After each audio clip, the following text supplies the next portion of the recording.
Hello again, it's your internet dad, sharing life lessons I offered my own sons in the hope that they'll help you. Our videos come out every Wednesday and Sunday. If you like them, become a subscriber and you won't miss any. If you like the content and you have a friend that needs it, share the link.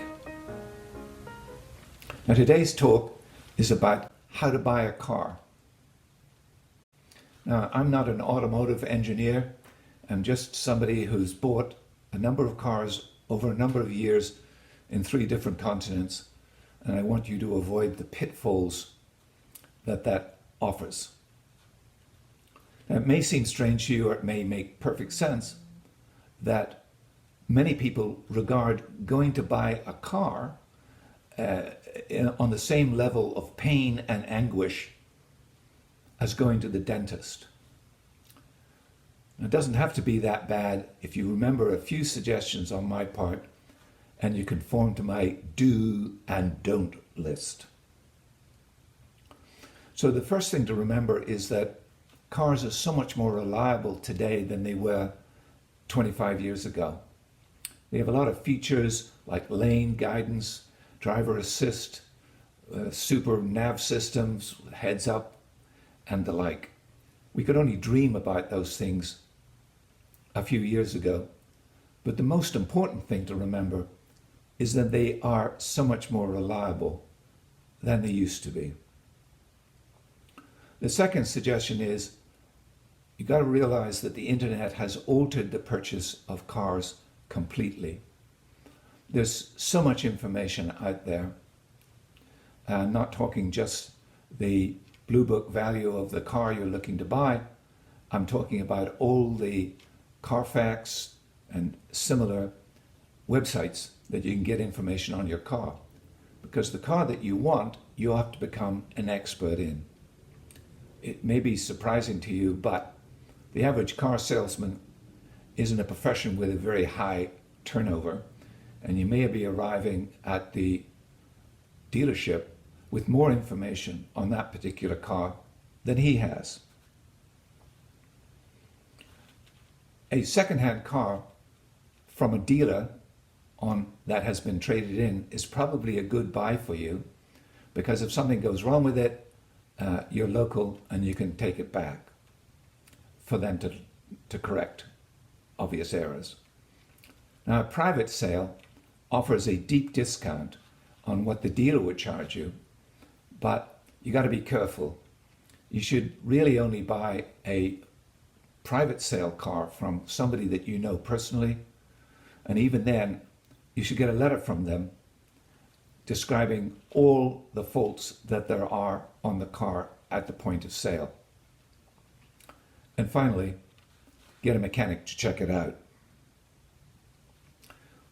Basically, if a car is over 10 years old and has over 100,000 miles, can very well be a complete loser in the second-hand car market. Nobody wants it. And yet, remember what I said about reliability. Cars are so much better today, so there are probably some good buys available to you. Having said that, the final suggestion is, if you see a car that's really, really cheap, think again. You're probably buying a bucket full of trouble. So when it comes to that purchase, don't. Now, some other do's and don'ts in the purchase of the car. First one, buy within your budget. You can be attracted to a wonderful car that will actually become crippling in its car payments. There are plenty of wonderful cars within your price range, so stick with them, and don't go over budget. Your first job really in looking for a new car or a second-hand car is, what is the mission of the car? What are you going to use it for? And a good idea might be, if you are in one of the northern tier states of the United States or in Canada, you probably really have to go for four-wheel drive. But four-wheel drive is so incredibly useful that you probably want it in any state that you live.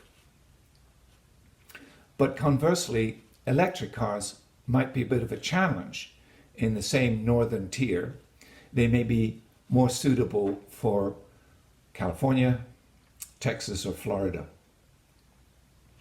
But the main effort of the mission is to decide really what you need, not the particular car. How many people will you transport, like as not? How much space do you need? A very important one. Don't fall in love with a particular car on the lot. This is a trap that many people fall into, and the salesman's antenna is up and alert for it. Do remember that there's probably an identical car with very similar mileage, only a short distance drive from where you are. You may very well have fallen in love with that particular car, but for goodness sake, don't indicate that that's the reality, and a bit more relaxed about the whole thing. You want to avoid the trap whereby the salesman then says, oh, that's great, this is the price, and then goes to his manager. You're left alone. This is supposed to be to let you stew while you're thinking about it and put you under pressure. Do what I do. Take a nap on the sofa until they're ready, or after a decent interval, just say to the person, you're going to walk. An important issue of the numbers is you'll be thinking about the price of the car, but don't forget the price of the trade-in if you have one. A lot of dealers actually break even on some of the cars they sell, and they make up their money on the trade-in of your car. So if they offer you $200 when it should be $1,500, walk away. The whole crux of buying a car is one whereby you have to beware of bait and switch. If you have agreed on a price, say that to the salesman or the manager, this is the amount I will write a check for. If they agree, you're fine. If in the fine print you suddenly discover VIN-etched window glass, undercoatings, extended warranty, just say take it off. That wasn't the deal. You're looking for a specific number. And if they don't honor that number, you know you'll get trouble from them in the future, so don't do business with them. Just get up and walk and go to another dealer. I've got one final don't, which I hope will amuse you, as it would any red-blooded adolescent or 20-year-old, and that is, you will see available for sale some truly exotic cars, like Aston Martin, Bentley, Rolls-Royce, even Ferraris. And they may be in the $30,000 to $40,000 range.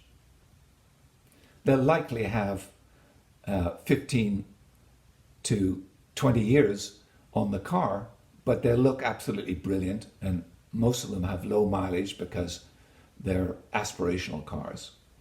But I caution you to think about one issue.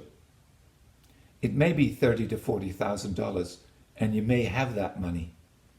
But a rule of thumb is you'll probably have to put in an equal amount of money in maintenance in the next 2 years. If something has to be fixed, and it likely will be, you will see an automotive miracle appear before your eyes.